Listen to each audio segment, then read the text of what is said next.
Wyatt, welcome to Imagineer Podcast. Hey, thanks for having me.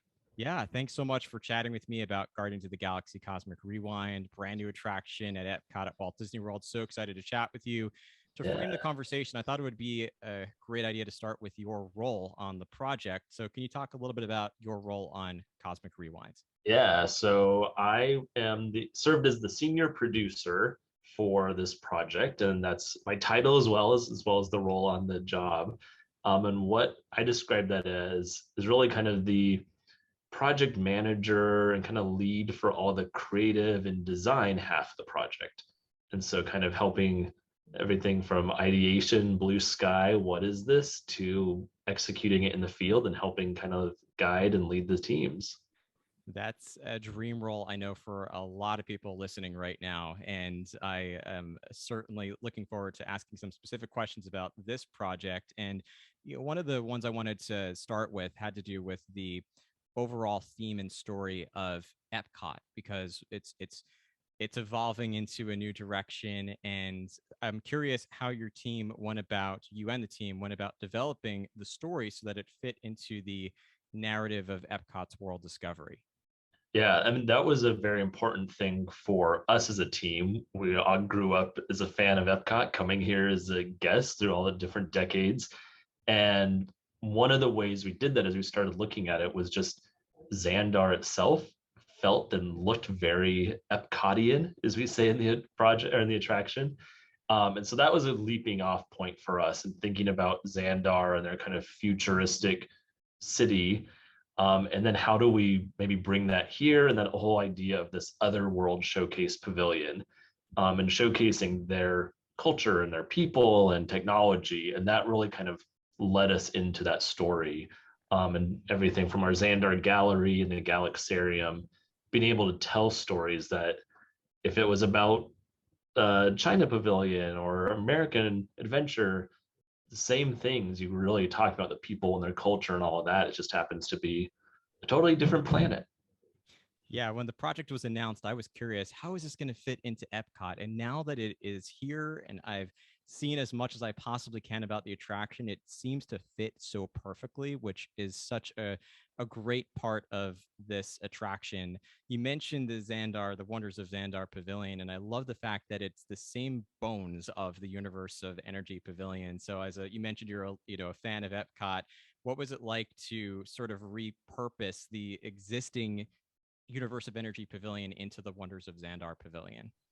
Yeah, I mean, that's a big part of this whole project was kind of paying homage to the past, looking forward as well, and kind of straddling those two worlds. And that Universe of Energy building is just this massive, kind of iconic piece of Epcot architecture.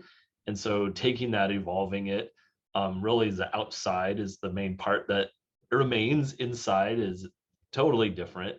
Barely anything remained there. But it was kind of how do we keep that? And it was fun to have an attraction that we no one really could see it. We built that building existed. We built the other building out back, and so we could build all of this and have a good surprise at the end for everyone. It definitely has that wow factor now that it's open and people are able to experience it. And we have to talk about, I want to go back to Marvel in a little bit, but I really have to ask about the ride system. It's such a unique design. I love when Imagineering combines existing ideas. This feels like you take a roller coaster and you put an Omnimover on top of it. So, how did your team go about thinking about and creating this ride system? Yeah, some of our team members had had this idea for a roller coaster system that could do this. So that was out there around the same time we were coming up with this idea for replacement for Universe of Energy. So we married those two things up. But I think what made it truly unique was to be able to control that rotation. Because we at Disney have had other attractions, other coasters that rotated, and there's some others out there in the world.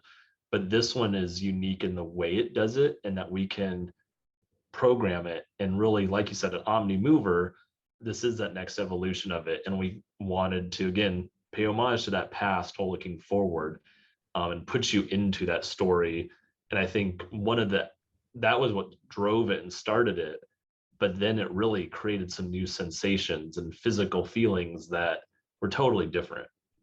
That was Yeah, a not a it's surprise, but it was a we always wanted that. But I think to the extent that happened was it was even more than we had hoped for. it's an amazing design. I'm always amazed to see the new attractions and the new technology that's available and the create. It's really a lot of creativity that's involved here, which is fantastic. And the sort of characters, the integration with Marvel. Of course, we have the Guardians of the Galaxy characters and storyline integrated into the experience. What was the driving force? You mentioned a little bit about the sort of perfect fit with Xandar, which I think sort of answers the question of why Guardians of the Galaxy. But when you think about the timeline, there's always with Guardians with Star Wars Galaxy's Edge, we know the timeline is sort of set between the events of Star Wars The Last Jedi and Star Wars The Rise of Skywalker. How do you think about the timeline placement within the MCU for this attraction? So one of the things with this attraction and some of our others around the world that have opened up or soon to be is they really take place today. They are here and now and today. And so that pulls it a little bit out of the movie timelines.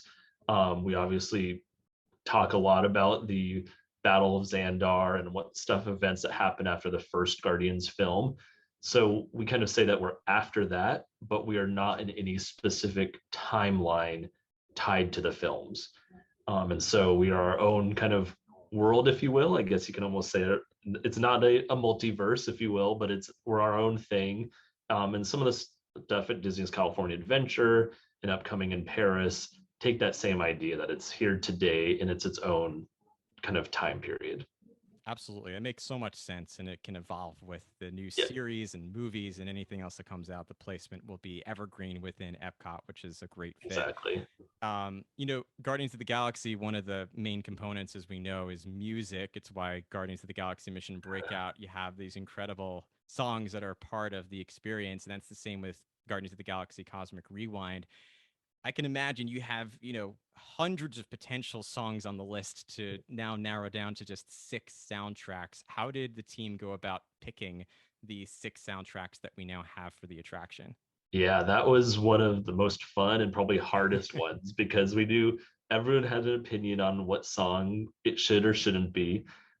We, for years, had been talking about it and we played some different songs. We do animatics and different digital studies for any of our attractions, and this one's no different. And we'd lay music on top of it. And so we would start to listen to it. We went in with, hey, here's some of our favorites. Here's what we think could work. And surprisingly, none of those that worked digitally through our animatics worked physically on the ride. They're just, once you layered in the physical sensations, it didn't quite match up. So it's very interesting. We started to figure out what did, what didn't work, something that needs to work right out of the gates and be recognizable and part of the launch, but then keep that energy all the way through the entire ride. And eventually, September was one of the first songs that we probably about halfway through or a little bit more than halfway through our process landed on and was like, this worked. This was fun. It was enjoyable. You could sing, you could dance, and all of that. And then we kind of went from there to eventually get our six. And I think there's amongst our team and hearing our guests and our cast members talk about it, everyone has their favorite. Yeah. And it's been funny that I don't think there's any consensus that one of the songs is a by far in a way lead. There's really this kind of a love for your own personal favorite. Yeah, I love that too. There's a couple that are in particular, I think, really strong fits for the story, like One Yep. Way or Another, I'm Gonna Get You, and Yep. Everyone Wanna Rules the World. And I feel like there's a really strong tie into the storyline that happens on the attraction too, which is so great. Um, Obviously, we're talking a little bit about Marvel, so I imagine that there was probably some teamwork with the team at Marvel. And I know that the cast specifically recorded a lot of footage, unique footage, original footage for this attraction. So, what was it like to work with the team and the cast over at Marvel for this experience? Yeah, it was great to partner with them as a whole and with the studio to kind of bounce ideas off for the story from early days of what is this, how does it work, to then reviewing scripts and being on set in Atlanta with the film team to film. And so from James Gunn and the cast and all of them right there on set, and then filming our other characters with Glenn Close and Terry Crews joining us as well. That was a separate shoot. That was a ton of fun too, to kind of step back into that world for her and his first time as part of that world. Yeah, the pre-shows are amazing. I'm not going to spoil anything. I'm not going to ask how you did certain things at the pre-show because there's some incredible effects there that will blow everybody's minds when they experience it for the first time. But I'm curious personally for you, what is your favorite part of the attraction? Oh, I get that question, and it kind of changes depending on what's going on, to be honest. I think probably twofold. I guess I'm gonna cop out and give you two answers. That's fine. I think this new ride system is a huge one. Having kind of added to that pantheon of Disney coasters and all of that, that doesn't happen every day. And so, and being so unique and different was a fun one for that. And then I think just the scale of this project and this attraction, you don't quite grasp it until you see it in person and do it all. It was kind of a badge of pride that we were able to keep a lot of it pretty secret along the way and then reveal it. And I don't think people realized how much was going to be in there. And projects like these don't come along every day. And so it's to be part of that and kind of bring it to life. But front door to exit, there's something really almost for everybody and almost multiple attractions in one. Yeah, it definitely that's a great answer. I'm okay with the multiple answers too. I get questions like that. I'm always the same way. I Yeah. can't pick just one. You mentioned earlier the just a couple more questions. The fact that you're fans of Epcot. I know that a lot of nostalgic Epcot fans were wondering what this experience is going to be like. But the great thing about it is not only is it such a great sort of future attraction for this park, but it also is, I found, loaded with Easter eggs and even some nods to the universe of energy. Yeah. So, what are a couple of things that Epcot fans who've grown up with this park can look forward to in terms of Easter eggs from Guardians of the Galaxy or from Marvel or the old Epcot? Yeah, so there's all of those in there. Some are a little more hidden, some are more overt. I think Universe of Energy, obviously, because we were there. There's a couple things. We use the old icon for the pavilion that plays a part throughout different graphics. We talk about how, as Xandarians learn about us Terrans, they've learned about Epcot Center and radial city plan designs and kind of connecting original Epcot Center to some of their city planning and the shared love of good design. And then I think my favorite one is we were able to redo the Universe of Energy song in a rock version that plays. And if you know it, you hear it, but it's plays when you first the villain, when Isan and Guardians and you all meet up on the ride. You hear that song. And I think to be able to get that in was kind of a early moment. And then it was like, we did it. It's fun and plays on multiple levels. Absolutely. I loved that, by the way. I heard that and I'm like, that is so incredible. Yeah. Last question for you, Wyatt. There's so much that went into this project. It was years of work. Now that it is finally here, what are you most proud of from the last several years of working to now seeing it come to life? I think I'm going to give quick two answer to that one again too. I think the team and all of us together, you really kind of forge as family as you're in the trenches together, and sometimes spend more time together than with your own family or friends. And Yeah. so kind of all of that together, and then knowing that this thing's going to be here for decades, years, decades, at Epcot, and people enjoying it and seeing the reactions out there. I don't think we always hope that people are going to enjoy it and have fun, and I think the reaction to this one has been over the moon and just fun to see all that, just people laughing and smiling when they get off. I'm sure that's going to be a thing that you'll see for decades to come and one that will bring many new guests and returning guests to Epcot to experience again and again.